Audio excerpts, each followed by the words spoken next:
بسم اللہ الرحمن الرحیم۔ دوستو، اس سے پہلی ویڈیو کے اندر ہم آپ کو تفصیل سے بتا چکے ہیں کہ واقعہ کربلا کیوں رونما ہوا اور اس کے پیچھے کیا حقائق تھے۔ اس ویڈیو کے اندر ہم آپ کو بتانے جا رہے ہیں کہ واقعہ کربلا کے اندر کیا کیا دل خراش واقعات ہوئے اور کس کے بعد کون شہید ہوا اور امام علیہ السلام نے کن کن حکمتوں کا مظاہرہ فرمایا۔ دوستو، یزیدیوں کی جانب سے تمام تر حربے اپنانے کے بعد جب امام علیہ السلام بیعت پر راضی نہ ہوئے تو اس وقت جنگ کرنا لازم ہو گیا، اور امام علیہ السلام کو یقین ہو گیا کہ اب کوئی شکل باقی نہیں رہی سوائے اس کے کہ ان سے جنگ کی جائے، کہ نہ یہ شہر میں داخل ہونے دیتے ہیں اور نہ ہی واپس جانے دیتے ہیں اور نہ ہی ملک چھوڑنے پر ان کو تسلی ہوتی ہے۔ وہ جان کے دشمن بن چکے ہیں اور اب اس جنگ کو روکنے کا کوئی اور راستہ نہیں بچا۔ دوستو، 10 محرم کا دن قیامت نما دن تھا اور جمعے کا دن تھا۔ امام علیہ السلام نے اپنے تمام اہل بیت کے ساتھ اپنی عمر کی آخری نماز فجر ادا فرمائی، اور اتنی خشوع خضوع سے وہ نماز ادا فرمائی کہ نماز کے سجدے اور نماز کی تسبیحات خود امام کا لطف اٹھا رہے تھے۔ امام علیہ السلام نماز ادا کرنے کے بعد اپنے خیمے میں تشریف لائے۔ 10ویں محرم کا آفتاب طلوع ہونے والا ہے۔ امام علی مقام علیہ السلام اور ان کے تمام اہل بیت 3 دن سے بھوکے پیاسے ہیں، ایک قطرہ پانی کا میسر نہیں ہے اور ایک لقمہ بھی ابھی تک حلق میں نہیں اترا۔ بھوک پیاس کی شدت اس قدر ہے کہ اب سوائے موت کے کوئی چارہ نہیں بچا۔ دوستو، ایک بات نے تاریخ کو بھی پریشان کر دیا ہے کہ یہ ٹوٹل 82 افراد تھے، اور ان سے جنگ کرنے کے لیے یزیدی لشکر نے 22,000 فوج تازہ دم بھیجی۔ آخر کیا بات ہے کہ ایک طرف 82 افراد ہیں اور ان میں بچے بھی ہیں، ان میں عورتیں بھی ہیں، اور ایک طرف ان کا مقابلہ کرنے کے لیے 22,000 کی فوج۔ یہاں سے خوب ظاہر ہوتا ہے کہ یزیدیوں کے دل میں کس قدر خوف تھا، کس قدر ڈر تھا، اور کس قدر خاندان نبوت اور حضرت علی علیہ السلام کے خاندان کی شجاعت کا اور بہادری کا خوف تھا۔ امام علیہ السلام اپنے خیمے سے باہر نکلے اور آپ نے تمام یزیدی لشکر کے سامنے ایک خطبہ پڑھا۔ وہ خطبے کے الفاظ مورخین کچھ یوں نقل کرتے ہیں کہ امام علیہ السلام نے فرمایا، یاد رکھنا، میں نے کسی کو قتل نہیں کیا، کسی کا گھر نہیں جلایا، میں نے کسی پر حملہ نہیں کیا۔ اگر تم اپنے شہر میں میرا آنا نہیں چاہتے ہو تو مجھے واپس جانے دو۔ تم سے کسی چیز کا طلبگار نہیں ہوں، تمہارے در پہ آزار نہیں ہوں۔ تم کیوں میری جان کے در پہ ہو گئے ہو، اور تم کس طرح میرے خون کے الزام سے بری ہو سکتے ہو، اور روز محشر تم میرے خون کا اور میرے خاندان کے خون کا کس طرح اللہ کی بارگاہ میں جواب دو گے۔ لیکن یہ سارا خطبہ امام علیہ السلام نے پڑھا اور اس کے بعد جوں کی توں ان کے سر پہ نہ رنگی، اور انہوں نے اپنا کام جاری رکھا، چونکہ ان کے دل کے اوپر اور ان کے سر کے اوپر دولت اور بھوکی شہرت کا خواب سوار تھا۔ اسی اثناء کے اندر ایک شخص نے آ کر کہا، جس کا نام مزنی بتایا جاتا ہے، اس نے کہا، اے امام، دیکھو تو صحیح دریائے فرات کیسا موجے مار رہا ہے۔ خدا کی قسم کھا کر کہتا ہوں تمہیں اس کا ایک قطرہ نہ ملے گا، اور تم اور تمہارا خاندان پیاس سے ہلاک ہو جاؤ گے۔ امام علیہ السلام نے اس کے حق میں فرمایا، اللہم امتہ عطشانا، یا اللہ اس کو پیاسا مار دے۔ امام رضی اللہ تعالیٰ عنہ کا یہ فرمانا تھا۔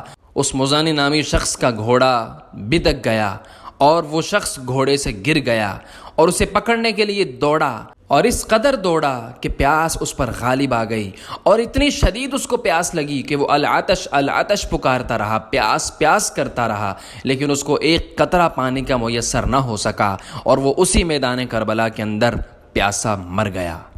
حضرت امام حسین علیہ السلام کے رفقا جنگ کے لیے بیتاب تھے اور آپ سے اجازت مانگ رہے تھے کہ ہمیں اجازت دی جائے تاکہ ہم جنگ کے لیے روانہ ہوں اور ان یزیدیوں سے ہم مقابلہ کریں۔ لیکن قریب ایک گاؤں تھا، جب وہاں کے مسلمانوں کو شہادت کی خبر پہنچی تو وہ بیتاب ہو کر امام حسین علیہ السلام کے پاس آئے اور آ کر کہنے لگے، امام، آپ ہمیں حکم کیجئے، ہماری جوانیوں کا کیا فائدہ کہ اگر ہمارے سامنے خاندان نبوت کٹ جائے، ہم ایسا نہیں ہونے دیں گے، لہٰذا جب تک ہم میں سے ایک بھی شخص زندہ رہتا ہے، خاندان نبوت کو ہم جنگ میں نہیں جانے دیں گے۔ قبیلہ بنو کلب کے حسین نوجوان تھے۔ اسی قبیلے میں ایک نوجوان تھا جس کی شادی کو ابھی 17 دن ہوئے تھے۔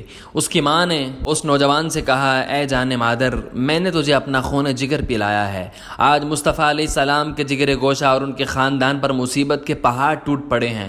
اے پیارے بیٹے، کیا تجھ سے ہو سکتا ہے کہ تو اپنا خون ان پر جانثار کر دے اور اپنی جان ان کے قدموں میں ڈال دے؟ اس فضول زندگی کا کیا فائدہ کہ ہمارے سامنے خاندان نبوت کاٹا جائے اور ہماری جوانیاں ابھی یہیں باقی رہیں، ایسا ہمیں گوارا نہیں ہے، تو حسین علیہ السلام پر صدقے واری ہو جا۔ کیا حسین اور فرما بردار بیٹا تھا، اس نے کہا اے امی جان، ایک لمحے کی اجازت چاہتا ہوں تاکہ اس بی بی سے 2 باتیں کر لوں جس نے اپنی زندگی کے عیش و آرام میرے ساتھ باندھنے کے لیے میرے ساتھ شادی کی ہے، جس کے ارمان میرے سوا کسی طرف نظر نہیں اٹھا سکتے۔ ماں نے اجازت دی، بیٹا ضرور کرو۔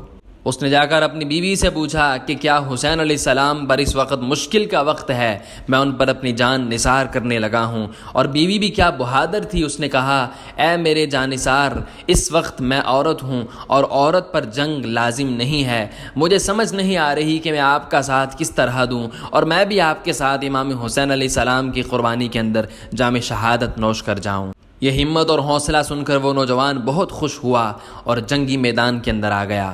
اس نوجوان نے امام حسین علیہ السلام سے عرض کی کہ اگر کل قیامت کے دن مجھے شفاعت ملی تو ساتھ میری بیوی کو بھی شفاعت لے کر دے دیجیے گا۔ وہ نوجوان جب میدان جنگ کے اندر گیا تو اس نے ایسے بہادری کے جوہر دکھائے کہ جو بھی سامنے آ رہا تھا اس کی گردن اڑا کر پھینک رہا تھا، حتیٰ کہ یزیدی فوج نے یہ فیصلہ کیا کہ ایک شخص اس کا مقابلہ نہیں کر سکتا، لہٰذا ایک جتھے نے آ کر اس کو گھیرا ڈال لیا اور اس پر حملہ کر دیا۔ یہ وہ نوجوان شہید ہو گیا۔ اس نوجوان کی شہادت کے بعد خاندان نبوت کے تمام افراد باری باری جاتے رہے اور جام شہادت نوش کرتے رہے، اور امام حسین علیہ السلام ہر ایک کا لاشا خیمے میں لاتے رہے۔ آخر کار امام حسین علیہ السلام کی بہن زینب آپ کے پاس آئیں اور آ کر کہنے لگی بھائی جان، ایک بات کہنا چاہتی ہوں، کیا آپ منع تو نہیں کریں گے؟ امام حسین علیہ السلام نے فرمایا اے بہن، آج تک میں نے تیری کوئی بات نہیں ٹالی، آج کیوں ٹالوں گا؟ بی بی زینب عرض کرنے لگیں اے بھائی جان، تمام لوگوں کو آپ نے جنگ کی اجازت دی، میرے بچوں کو آپ نے جنگ کی اجازت کیوں نہیں دی؟ امام حسین علیہ السلام نے فرمایا اے زینب، تیرے 2 چھوٹے بچے ہیں اور ننھے سے جوان ہیں، میں ان کو جنگ کی اجازت کیسے دے سکتا ہوں؟ وہ تو ابھی جوان بھی نہیں ہوئے، وہ تو ابھی ننھے پھول ہیں، ان کو جنگ کی اجازت کیسے دے سکتا ہوں؟ بی بی زینب نے کہا بھائی جان، میں چاہتی ہوں کہ یہ دونوں بچے بھی آپ پر اور میرے نانا جان کے دین پر جانثار ہو جائیں۔ امام حسین علیہ السلام نے فرمایا ٹھیک ہے، میں ان کو جنگ کی اجازت دیتا ہوں۔ بچوں کو تیار کیا گیا اور بچوں کو جنگ کے میدان میں بھیج دیا گیا۔ کچھ دیر بعد وہ دونوں بچے جام شہادت نوش کر کے خیموں کے اندر آ گئے۔ کسی نے جا کر بی بی زینب کو بتایا کہ آپ کے بچے آ گئے۔ بی بی زینب نے کہا میرے بچے کیسے آ گئے؟ میں نے تو انہیں شہید ہونے کے لیے بھیجا تھا۔ عرض کی آ کر دیکھیے تو صحیح وہ کس حالت میں آئے ہیں۔ جب آ کر دیکھا تو دونوں بچے شہید ہو چکے تھے۔ آپ نے کہا اے بچوں، میں تم پر راضی ہوں۔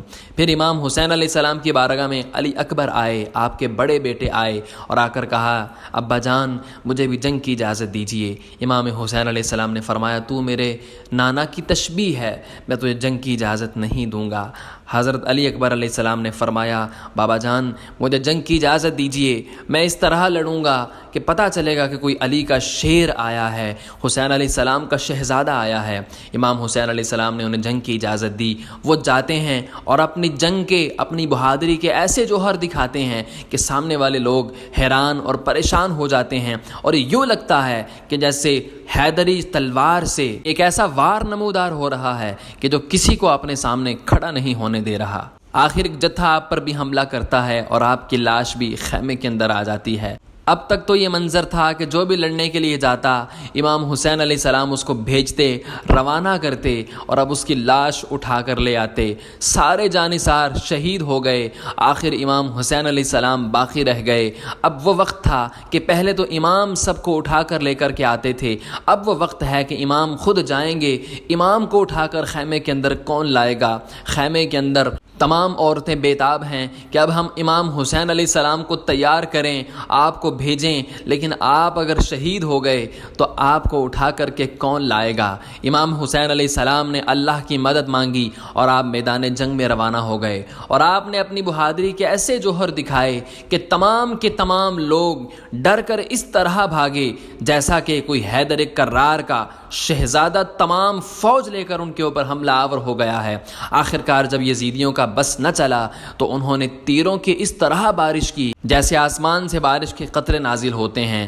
امام حسین علیہ السلام کا سارا سینہ چھنی ہو گیا، ظالموں نے امام حسین علیہ السلام کے سر کو تن سے جدا کر دیا، اور امام حسین علیہ السلام کا سر جب نیزے پر لٹکایا تو امام حسین علیہ السلام کا سر سجدے میں تھا، اور آپ نے سجدے کے اندر یہ بات کہی کہ یا اللہ حسین تیری رضا پر راضی ہے، یا اللہ حسین تیری رضا پر راضی ہے، یا اللہ حسین تیری رضا پر راضی ہے۔ امام حسین علیہ السلام کی اپنی بہن بی بی زینب کو جو آخری وصیت تھی وہ یہ تھی کہ بہن اب میں چلا جاؤں گا اور شاید میں واپس نہ آؤں، لہٰذا میرے بعد ان عورتیں مخدرات اسلام کا احترام کرنا اور ان کا پردہ کبھی خراب نہ ہونے دینا، اور یزیدی فوج کو ان پر حملہ آور نہ ہونے دینا، ان کی حیا کی حفاظت کرنا۔ یزیدی امام حسین علیہ السلام کو شہید کرنے کے بعد آپ کے تمام خاندان اہل بیت کو گھوڑوں کے اوپر باندھ کر یزید کے دربار میں لے گئے۔